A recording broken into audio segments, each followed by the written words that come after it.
Hi guys, welcome to my YouTube channel. Over here I post anonymous stories online. So if you like listening to anonymous stories, please do not forget to like, comment and subscribe for more. I have been married for 6 years plus now. My wife was with someone else before we met, but he died a year before I met her. We were friends first, but along the line we started developing feelings for each other. A year after, I asked her out and she accepted gladly. We dated for 2 years before getting married. We have a pretty normal life and I'm very happy with my marriage. Her ex's family celebrated his memorial every year on his birthday because he did die by falling down the stairs drunk on his birthday. It was last week and my wife decided to go as usual. I've never been really comfortable with this but decided to allow her go since she told me about it when we were dating and I had no issue with it. Thought it was something that would happen and stop after a while. I decided to go with her this time around because she's sick and the doctors had asked me to keep a close eye on her. I tried convincing her not to go since she was sick, but she refused and so I went with her as a last resort. We lodged in a hotel the night before and the next day we were at the family's house. We got there and his parents told her that his twin brother had finally come home. She had never met him as he was abroad for 9 years. I greeted everyone as my wife introduced me to them and they were so welcoming and nice to me. I sat next to my wife handing her the drink that was offered to us when his brother walked in. The drink I did just pass to her fell from her hand and the glass shattered on the floor. It shocked me and a piece of glass even cut me on my hand, but she wasn't focused on that. She ran to her ex's brother, hugged him tight and started crying. You look just like him, oh my god, it's like he's still here with us. I just stood watching while my wife hugged a man in front of me crying over his brother. I let them have their moments and headed to the kitchen with the mom to wash and get my bleeding hand wrapped in band-aid. By the time we came back to the parlor, they did separated and she was just sitting beside him crying while he consoled her.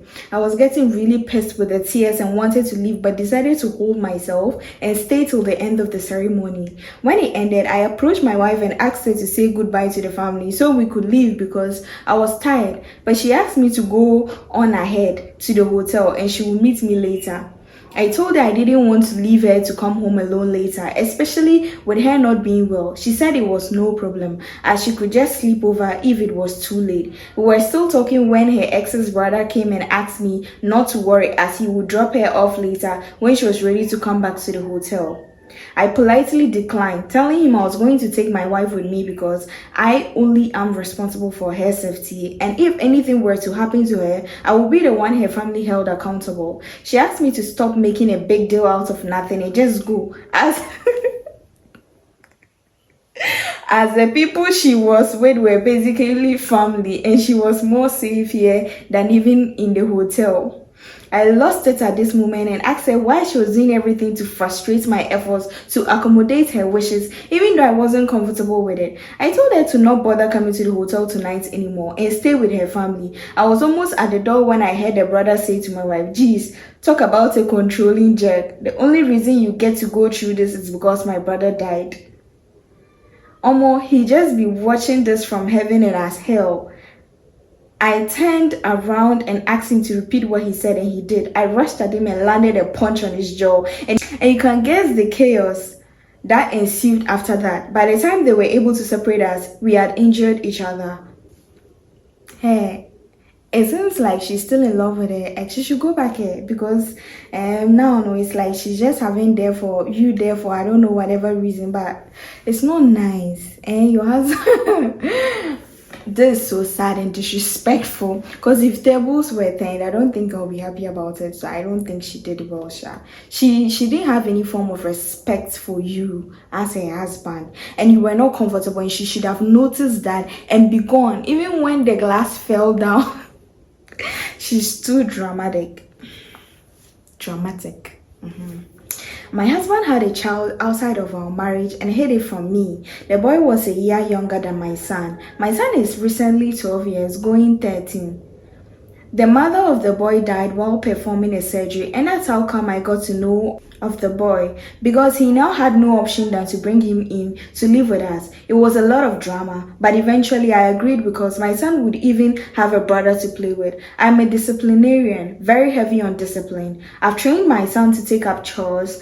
He washes his own uniforms, cleans his room, helps with cooking and others. I believe those are basic life hacks everyone should know, have at their fingertips, and because my husband is so lazy, I struggle cleaning up after him in our early years of marriage. I didn't want my son burdening someone's daughter in future. When this boy came, I decided to train him exactly how I did train my own child. I shared chores for them equally, and what I wouldn't give my son, I wouldn't give him. If I'm getting something and I don't get it into, I don't get it at all. I realized that anytime he was asked to do something or even run an errand, he did start crying. My husband told me to take it easy.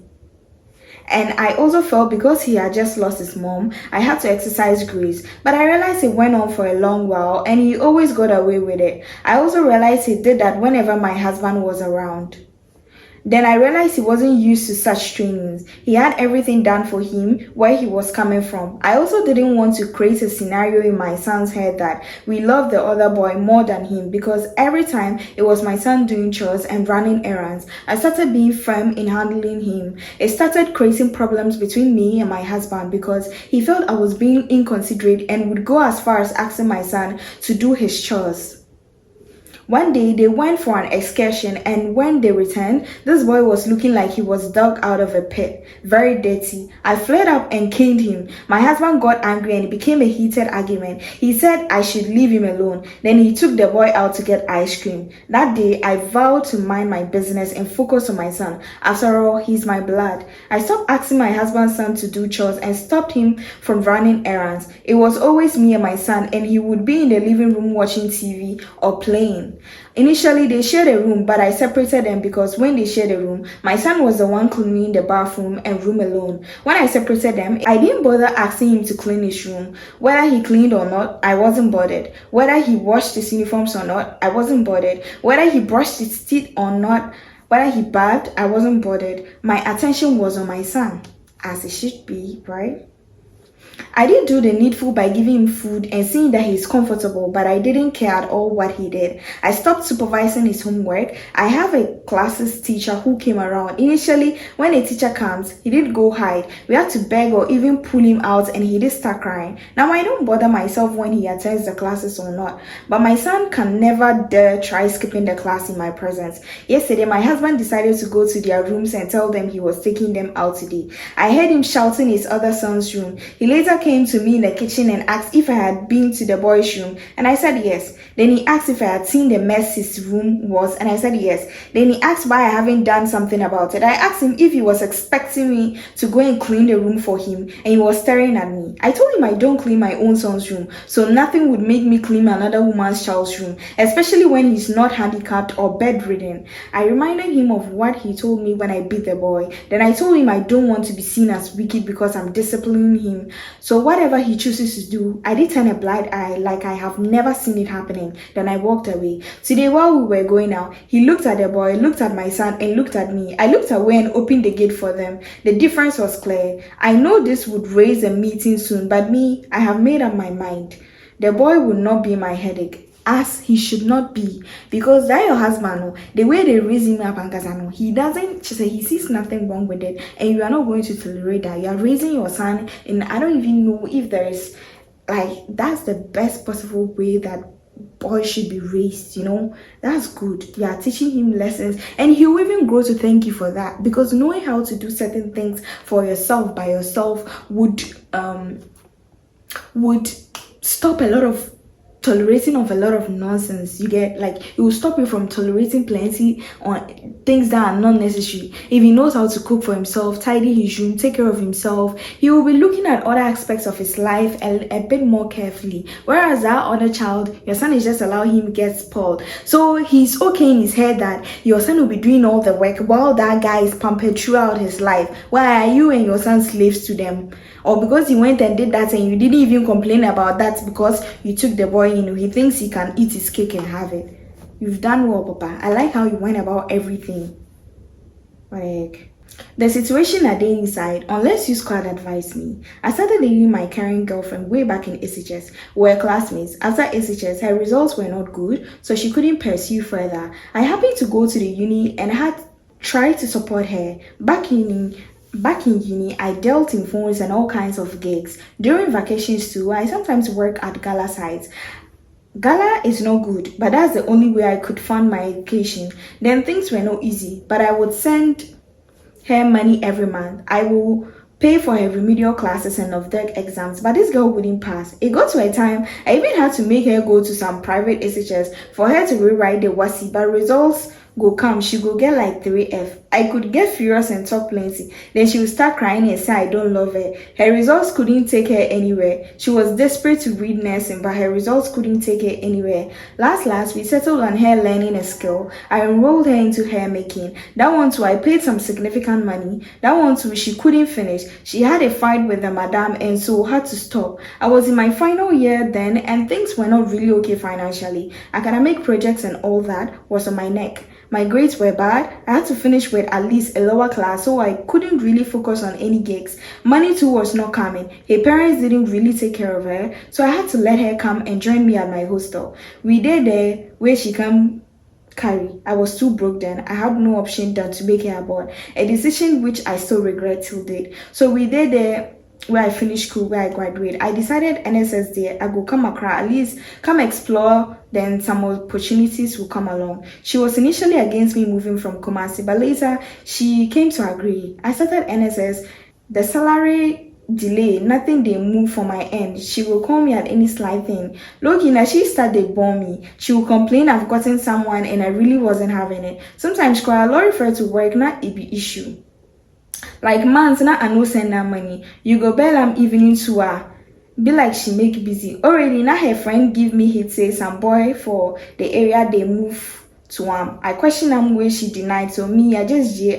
Last after NSS, I come get work for some travel and tour company. I had to enroll her to another remedial school. I had paid for everything. Every slight thing she will call me. From airtime to her undescribed. Me, I go provide. I was getting tired low-key. So somewhere last year, I take some tourists from USA go tour. There was this Ghanaian American lady tourist who used to tip me a lot. So I tried to help her anywhere. I started running errands for her, even outside work hours. We could talk like the whole day, and she told me I'm a nice person. She took me out to a very nice dinner. The dinner alone was like 4K. That's almost my salary. We spent the night together that night, and for the very first time I cheated.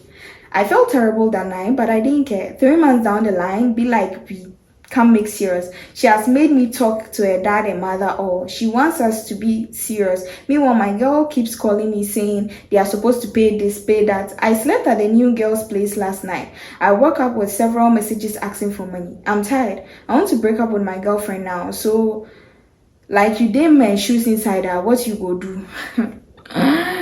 Who the cap fits? No, that's not the quote I'm trying to find. Who is already wearing the shoes knows how comfortable or uncomfortable it is. This one, me not create them.